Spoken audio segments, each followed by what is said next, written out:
yang saya hormati dosen pengampu mata kuliah Bahasa Indonesia, Ibu Nur Ilmi SPD MPD, teman-teman mahasiswa sekalian, serta para penonton yang telah meluangkan waktu untuk menonton.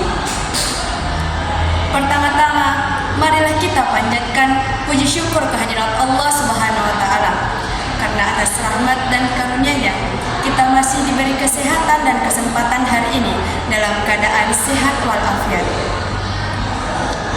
Pada kesempatan ini, saya akan menyampaikan sebuah pidato dengan judul Bijak Menggunakan Teknologi di Era Digital. Topik ini saya angkat karena teknologi telah menjadi bagian penting dalam kehidupan mahasiswa, baik dalam proses belajar, komunikasi, maupun pengembangan diri. Rekan-rekan yang saya hormati, hari ini kita hidup di era yang disebut era digital, sebuah masa di mana hampir semua aspek kehidupan terhubung dengan teknologi. Bangun tidur, kita melihat jam di ponsel, belajar, kita menggunakan internet, berkomunikasi, kita memakai media sosial, bahkan membeli makanan pun bisa dilakukan hanya dengan satu sentuhan di layar. Semua ini menunjukkan betapa teknologi telah menjadi bagian tak terpisahkan dari kehidupan manusia modern. Namun, di balik kemajuan luar biasa itu, teknologi bukan hanya tentang ponsel canggih, robot pintar, atau media sosial yang selalu kita gunakan. Teknologi adalah sebuah alat-alat yang dapat membawa kita menuju masa depan yang lebih baik jika digunakan dengan bijak, tetapi juga dapat menimbulkan masalah jika disalahgunakan. Rekan-rekan yang berbahagia, mari kita lihat sisi positifnya terlebih dahulu. Teknologi telah memberikan dampak besar dalam dunia pendidikan. Saat ini, materi pelajaran dapat diakses dari mana saja dan kapan saja.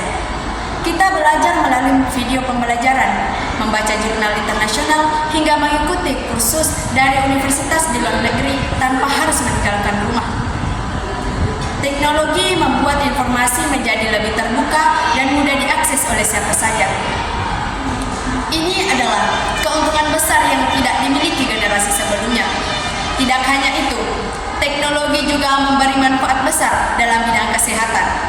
Dengan adanya alat-alat modern, dokter dapat mendiagnosis penyakit dengan lebih cepat dan akurat. Teknologi juga memungkinkan proses operasi yang lebih aman serta mempercepat penelitian obat-obatan. Semua ini menunjukkan bagaimana teknologi menyelamatkan banyak nyawa setiap harinya. Dalam bidang ekonomi, teknologi membuka lapangan pekerjaan baru. Banyak anak muda yang sukses menjadi pengusaha digital, konten kreator, atau pengembang aplikasi. Mereka tidak harus memiliki modal besar seperti bisnis zaman dulu. Yang diperlukan adalah kreativitas, kemampuan digital, dan kemampuan untuk terus belajar. Namun, hadirin yang saya hormati, di balik berbagai dampak positif tersebut, teknologi juga membawa tantangan besar. Salah satunya adalah kecanduan gadget.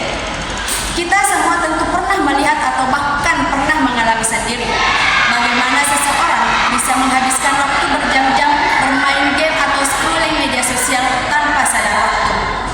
Akibatnya, banyak orang kehilangan fokus belajar, tidak disiplin, kurang tidur, dan bahkan mengabaikan interaksi sosial di dunia nyata. Masalah besar lainnya adalah penyebaran informasi palsu atau hoax. Di era digital, informasi menyebar sangat cepat, tetapi tidak semuanya benar.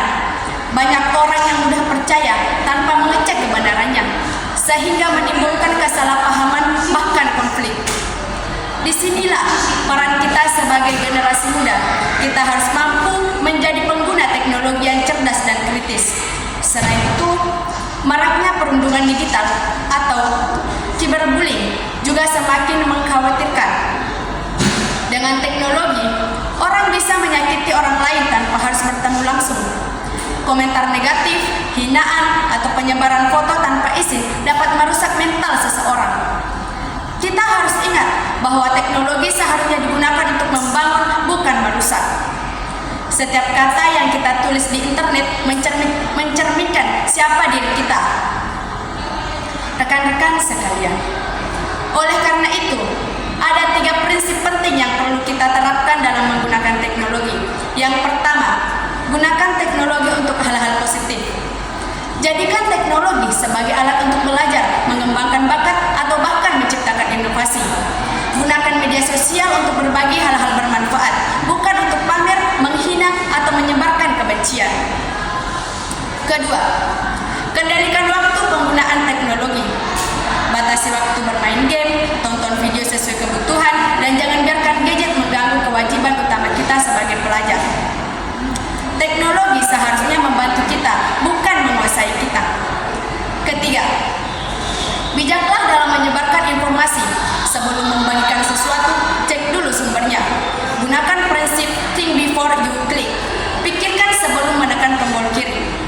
Dengan begitu, kita dapat menjadi generasi yang bertanggung jawab dalam melawan hoaks dan menjaga dunia digital tetap sehat. Hadirin yang saya hormati, teknologi adalah anugerah besar. Ia bisa membuka jalan bagi masa depan yang penuh peluang. Tetapi, teknologi juga bisa menjadi ancaman jika tidak digunakan dengan bijaksana. Di tangan generasi muda lah, termasuk kita, semua yang berada di ruangan ini, masih depan teknologi Indonesia ditemukan. Mari kita menjadi generasi yang tidak hanya mahir menggunakan teknologi, tetapi juga mampu menciptakan teknologi. Generasi yang tidak hanya menjadi pengguna pasif, tetapi juga penggerak perubahan. Generasi yang memanfaatkan teknologi untuk kebaikan, pendidikan, dan kesejahteraan bersama. Akhir kata, saya mengajak kita semua untuk terus belajar, terus berkembang, dan terus bijak dalam menggunakan teknologi. Jadikan teknologi sebagai jembatan menuju masa depan yang cerah, bukan sebagai penghalang bagi kita dan seluruh orang lain di sekitar kita. Terima kasih atas perhatian Anda. Pagi hari cahaya memancar, burung berkicau di atas dahan. Teknologi maju semakin lancar, gunakan bijak untuk masa depan. Wassalamualaikum.